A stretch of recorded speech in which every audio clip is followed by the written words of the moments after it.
ਰਿਆਸਤ ਮਾਂ ਵਰਗੀ ਹੁੰਦੀ ਆ ਤੇ ਤੁਸੀਂ ਕੱਲ ਸਵਾਦ ਦੇ ਵਿੱਚ ਦੇਖਿਆ ਕਿ ਸਾਡੀ ਮਾਂ ਯਾਨੀ ਕਿ ਰਿਆਸਤ ਨੇ ਸਾਡੇ 18 ਪਾਕਿਸਤਾਨੀਆਂ ਦੇ ਨਾਲ ਕਿਹੜਾ ਸਲੂਕ ਕੀਤਾ।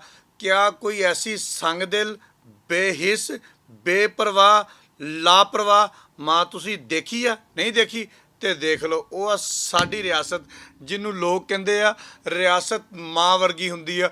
1.5 ਘੰਟਾ ਚੀਖੋ ਪੁਕਾਰ, 1.5 ਘੰਟਾ ਬੱਚਿਆਂ ਦੀ ਰੋਣ ਦੀ ਆਵਾਜ਼, ਕਿਹੜੀ ਉਹ ਮਾਂ ਵਾ ਜਿਹਨੂੰ ਨਹੀਂ ਆਈ। ਅਸੀਂ ਉਸ ਟਾਈਮ ਵੀ ਜਨਾਬ ਵੱਡੇ ਵੱਡੇ ਐਵਾਨਾਂ ਦੇ ਵਿੱਚ ਬਹਿ ਕੇ ਬਜਟ ਪਾਸ ਕਰ ਰਹੇ ਸੀ। ਇਹਨਾਂ ਬੱਚਿਆਂ ਵਾਸਤੇ, ਇਹਨਾਂ ਬਜ਼ੁਰਗਾਂ ਵਾਸਤੇ, ਇਹਨਾਂ ਮਾਵਾਂ ਵਾਸਤੇ, ਇਹਨਾਂ ਭੈਣਾਂ ਵਾਸਤੇ ਅਰਬਾਂ ਰੁਪਇਆ ਮੁਕਤਸ ਕਰ ਰਹੇ ਸੀ ਕਿ ਇਹਨਾਂ ਨੂੰ ਜਨਾਬ ਦੁੱਧ ਦੀਆਂ ਨਹਿਰਾਂ ਬਹਾ ਕੇ ਦੇ ਦੇਣੀਆਂ ਵਾ, ਇਹਨਾਂ ਵਾਸਤੇ ਸ਼ਹਿਦ ਦੀਆਂ ਨਹਿਰਾਂ ਬਹਿ ਜਾਣੀਆਂ ਵਾ।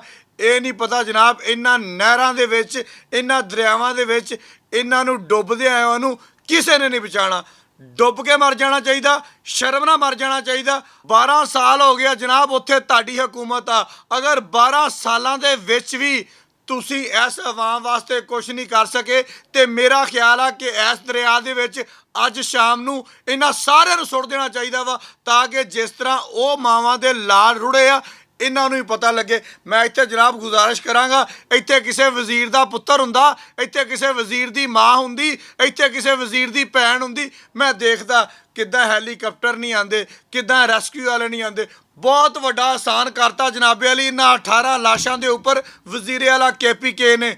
ADCR ਮੁਅੱਤਲ, AC ਮੁਅੱਤਲ, AC ਮੁਅੱਤਲ, ਰੈਸਕਿਊ ਦਾ ਇੰਚਾਰਜ ਮੁਅੱਤਲ। ਬਈ ਲੱਖ ਦੀ ਲਾਨਤ ਇੱਦਾਂ ਦੀ ਮੁਅੱਤਲੀ ਤੇ ਜਿਨ੍ਹਾਂ ਨੇ 1 ਮਹੀਨੇ ਬਾਅਦ ਦੁਬਾਰਾ ਆ ਕੇ ਲੱਗ ਜਾਣਾ ਵਾ। ਇਹ 18 ਬੰਦੇ ਮੈਨੂੰ ਲਿਆ ਕੇ ਦੇਣੇ ਆ ਜਨਾਬੇ ਅਲੀ, ਕਿੱਥੋਂ ਲਿਆਣੇ ਆ? ਖੁਦਾ ਦੀ ਕਸਮ ਅਗਰ ਅੱਜ ਅਸੀਂ ਇਸ ਜਗ੍ਹਾ ਤੇ ਹੁੰਦੇ ਤੇ ਮੈਂ ਪਰਚਾ ਕਰਵਾਉਂਦਾ ਇਹਨਾਂ ਲੋਕਾਂ ਦੇ ਉੱਪਰ ਕਿ ਇਹ ਕਾਤਲ ਨੇ ਸਾਡੇ ਇਹਨਾਂ 18 ਲੋਕਾਂ ਦੇ, ਜਿਹੜੇ ਡਸਕੇ ਦੇ ਰਹਿਣ ਵਾਲੇ ਸੀ, ਜਿਹੜੇ ਹੋਰ ਸ਼ਹਿਰ ਦੇ ਮੁਖਤਲਿਫ ਇਲਾਕਿਆਂ ਦੇ ਰਹਿਣ ਵਾਲੇ ਸੀ। 12 ਸਾਲਾਂ ਦੇ ਵਿੱਚ ਅਸੀਂ ਰੈਸਕਿਊ ਵਾਲੇ ਹੈਲੀਕਾਪਟਰ ਦਾ ਇੰਤਜ਼ਾਮ ਨਹੀਂ ਕਰ ਸਕੇ। 12 ਸਾਲਾਂ ਦੇ ਵਿੱਚ ਅਸੀਂ ਉੱਥੇ ਦੇ ਰੈਸਕਿਊ ਨੂੰ ਇੰਪਰੂਵ ਨਹੀਂ ਕਰ ਸਕੇ। 12 ਸਾਲਾਂ ਦੇ ਵਿੱਚ ਅਸੀਂ ਇਹ ਫੈਸਲਾ ਨਹੀਂ ਕਰ ਸਕੇ ਕਿ ਦਰਿਆ ਸਵਾਤ ਹਰ ਸਾਲ ਕੀਮਤੀ ਜਾਨਾਂ ਲੈਂਦਾ ਵਾ, ਇਹਦਾ ਇਹ ਇਲਾਕਾ ਬੰਦ ਕਰ ਦਈਏ, ਇੱਥੇ ਸੈਰ ਵਾਲੇ ਬੰਦੇ ਨਾ ਆ ਸਕਣ। ਅਸੀਂ ਨਹੀਂ ਫੈਸਲਾ ਕਰ ਸਕੇ। ਹਰ ਸਾਲ ਅਸੀਂ ਬਹਿ ਕੇ ਤੁਹਾਨੂੰ ਦੱਸ ਰਹੇ ਹੁੰਦੇ ਆ ਔਰ ਹਰ ਸਾਲ ਤੁਸੀਂ ਬੰਦੇ ਮੁਅੱਤਲ ਕਰ ਰਹੇ ਹੁੰਦੇ ਹੋ। ਹਰ ਸਾਲ ਸਾਡੀਆਂ ਕੀਮਤੀ ਜਾਨਾਂ ਬੇਰਹਿਮ ਮੌਜਾਂ ਦੀ ਨਜ਼ਰ ਹੋ ਰਹੀਆਂ ਹੁੰਦੀਆਂ ਵਾ। ਲੇਕਿਨ ਅਫਸੋਸ ਉਸ ਟਾਈਮ ਹੋ ਰਿਹਾ ਹੁੰਦਾ ਵਾ ਜਦੋਂ ਅਸੀਂ ਇੱਕ ਬਿਆਨ ਦੇ ਕੇ ਮੁਅੱਤਲ ਕਰਕੇ ਇੱਕ ਵਜ਼ੀਰ ਨੂੰ ਉੱਥੇ ਭੇਜ ਕੇ ਤੇ ਸਕੂਨ ਨਾਲ ਸੌ ਜਾਂਦੇ। 1.5 ਘੰਟਾ ਉਹਨਾਂ ਦੀ ਚੀਖੋ ਪੁਕਾਰ, ਯਕੀਨ ਕਰੋ ਕਿ ਉਹ ਵੀਡੀਓ ਦੇਖ ਲਵੋ ਤੇ ਅੱਖਾਂ ਦੇ ਵਿੱਚੋਂ ਅਥਰੂ ਨਹੀਂ ਰੁਕਦੇ ਹੈਗੇ। ਉਹ ਵੀਡੀਓ ਦੇਖਣ ਦੇ ਕਾਬਿਲ ਹੀ ਨਹੀਂ ਹੈਗੀ। ਜਦੋਂ ਇੱਕ ਖਾਨਦਾਨ ਖਲੋਤਾ ਸੈਲਫੀਆਂ ਬਣਾ ਰਿਹਾ ਵਾ, ਠੀਕ 2 ਮਿੰਟ ਬਾਅਦ ਇੱਕ ਰੇਲਾ ਆ ਰਿਹਾ ਵਾ ਔਰ ਉਹ ਇੰਨੇ ਬੇਬਸ ਹੁੰਦੇ ਆ ਕਿ ਉਹਨਾਂ ਦਾ ਇੱਕ ਬੱਚਾ ਉਹਨਾਂ ਦੇ ਸਾਹਮਣੇ ਰੁੜਦਾ ਵਾ। ਜਦੋਂ ਇੱਕ ਮਾਂ ਦੇ ਸਾਹਮਣੇ ਉਹਦਾ ਲਖਤੇ ਜਿਗਰ ਰੁੜਦਾ ਵਾ, ਉਸ ਟਾਈਮ ਕੀ ਬੀਤਦੀ ਹੋਏਗੀ? ਮੇਰਾ ਖਿਆਲ ਆ ਕਿ ਉਹ ਜੀਂਦੇ ਜੀ ਮਰ ਜਾਂਦੀ ਹੋਏਗੀ। ਔਰ ਫਿਰ ਉਹਦੀ ਮਾਂ ਰੁੜਦੀ ਆ, ਫਿਰ ਉਹਦਾ ਪਿਓ ਰੁੜਦਾ ਵਾ, ਫਿਰ ਉਹਦਾ ਚਾਚਾ ਰੁੜਦਾ ਵਾ, ਫਿਰ ਉਹਦੀ ਚਾਚੀ ਰੁੜਦੀ ਆ, ਫਿਰ ਉਹਦਾ ਭਤੀਜਾ ਰੁੜਦਾ ਵਾ, ਫਿਰ ਉਹਦੀ ਫੁੱਫੀ ਰੁੜਦੀ ਆ, ਫਿਰ ਉਹਦੀ ਖਾਲਾ ਰੁੜਦੀ ਆ। ਲੇਕਿਨ ਅਫਸੋਸ ਕਿ ਉਹ ਇੰਨੇ ਬੇਬਸ ਹੁੰਦੇ ਆ ਕਿ ਕਿਸੇ ਨੂੰ ਨਹੀਂ ਬਚਾ ਸਕਦੇ। ਯਕੀਨ ਕਰੋ ਵੀਡੀਓ ਦੇਖੀ ਆ, ਉਹਨਾਂ ਦੇ ਹੱਥ ਦੇ ਵਿੱਚ ਇੱਕ ਸੋਟੀ ਆ, ਉਹ ਸੋਟੀ ਉਹਨਾਂ ਨੂੰ ਕਰਕੇ ਉਹਨਾਂ ਨੂੰ ਫੜਾਉਣ ਦੀ ਕੋਸ਼ਿਸ਼ ਕਰ ਰਹੇ ਆ। ਉੱਥੋਂ ਗੱਲ ਆ ਗਈ ਡੁੱਬਦੇ ਨੂੰ ਤਿਨਕੇ ਦਾ ਸਹਾਰਾ ਵੀ ਚਾਹੀਦਾ ਹੁੰਦਾ ਵਾ। ਉਹ ਤਿਨਕੇ ਦਾ ਸਹਾਰਾ ਵੀ ਉਹਨਾਂ ਨੂੰ ਦੇਣ ਦੀ ਕੋਸ਼ਿਸ਼ ਕਰ ਰਹੇ ਸੀ।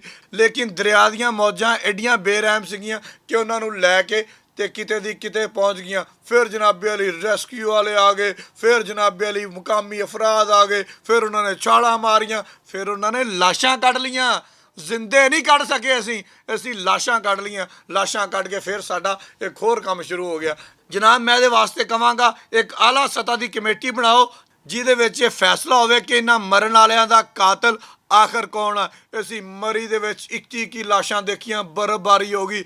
ਅਸੀਂ ਦਰਿਆ ਦੇ ਵਿੱਚ ਡੁੱਬਦੇ ਹਰ ਸਾਲ ਬੰਦੇ ਦੇਖੇ, ਇੰਨਾ ਅਰਸਾ ਹੋ ਗਿਆ ਲੇਕਿਨ ਅਸੀਂ ਕਰ ਕੁਛ ਨਹੀਂ ਸਕੇ। ਜਾਂ ਤਾਂ ਐਲਾਨ ਕਰ ਦਿਓ ਕਿ ਤਾ ਹੁਕਮੇ ਸਾਨੀ ਉੱਥੇ ਹਕੂਮਤ ਰਹੇਗੀ ਇਮਰਾਨ ਖਾਨ ਦੀ, ਇੱਥੇ ਹਕੂਮਤ ਰਹੇਗੀ ਨਵਾਜ਼ ਸ਼ਰੀਫ ਦੀ, ਸਿੰਧ ਵਿੱਚ ਹਕੂਮਤ ਰਹੇਗੀ ਜ਼ਰਦਾਰੀ ਦੀ, ਬਲੋਚਿਸਤਾਨ ਵਿੱਚ ਹਕੂਮਤ ਰਹੇਗੀ ਬੁਗਟੀਆਂ ਦੀ। ਬਿਲਕੁਲ ਇਹਨਾਂ ਨੂੰ ਸਾਰਾ ਇਲਾਕਾ ਦੇ ਦਿਓ ਤੇ ਸਾਨੂੰ ਸਾਡੇ ਹਾਲਾਂ 'ਤੇ ਛੱਡ ਦਿਓ। ਸਾਨੂੰ ਮਰਨ ਦਿਓ, ਸਾਨੂੰ ਮਰਨ ਦਾ ਸ਼ੌਕ ਆ, ਸਾਨੂੰ ਹੋਰ ਕੁਛ ਨਹੀਂ ਚਾਹੀਦਾ। ਇਨਕੁਆਇਰੀ ਕੋਈ ਇੱਦਾਂ ਦੀ ਹੋਵੇ ਜਿਹਦੇ ਵਿੱਚ ਜਾਮਿਆ ਗੱਲਾਂ ਹੋਣ। ਇਸ ਤਰ੍ਹਾਂ ਦੀ ਇਨਕੁਆਇਰੀ ਨਾ ਹੋਵੇ। 21 ਬੰਦੇ ਮਰੀ ਦੇ ਵਿੱਚ ਬਰਫ਼ ਦੇ ਨਾਲ ਮਰੇ ਸੀਗੇ, ਉਹ ਸਾਰੇ ਅਫਸਰ ਅੱਜ ਵੀ ਜਨਾਬ ਨੌਕਰੀਆਂ ਕਰਦੇ ਪਏ ਨੇ, ਅੱਜ ਵੀ ਆਪਣੇ ਆਪਣੇ ਪ੍ਰੋਟੋਕੋਲ ਇੰਜੋਏ ਕਰਦੇ ਪਏ ਨੇ। ਲੇਕਿਨ ਇਸ ਹਾਦਸੇ ਦੀ ਇਨਕੁਆਇਰੀ ਇੱਕ ਇਦਾਂ ਦੀ ਕਰਵਾਓ ਜਿਹਦੇ ਵਿੱਚ ਅਫਸਰਾਂ ਨੂੰ, ਜਿਹਦੇ ਵਿੱਚ ਸਿਆਸਤਦਾਨਾਂ ਨੂੰ ਮੁਕੰਮਲ ਤੌਰ ਤੇ ਸਜ਼ਾ ਮਿਲੇ ਔਰ ਲਿਖ ਦਿੱਤਾ ਜਾਵੇ ਕਿ ਆਇੰਦਾ ਇਹ ਕਿਸੇ ਵੀ ਫੀਲਡ ਪੋਸਟਿੰਗ ਦੇ ਵਿੱਚ ਤਾਇਨਾਤ ਨਹੀਂ ਹੋ ਸਕਦੇ ਔਰ ਸਿਆਸੀ ਬੰਦੇ ਕਿਸੇ ਵੀ ਜਗ੍ਹਾ ਤੇ ਇਲੈਕਸ਼ਨ ਨਹੀਂ ਲੜ ਸਕਦੇ।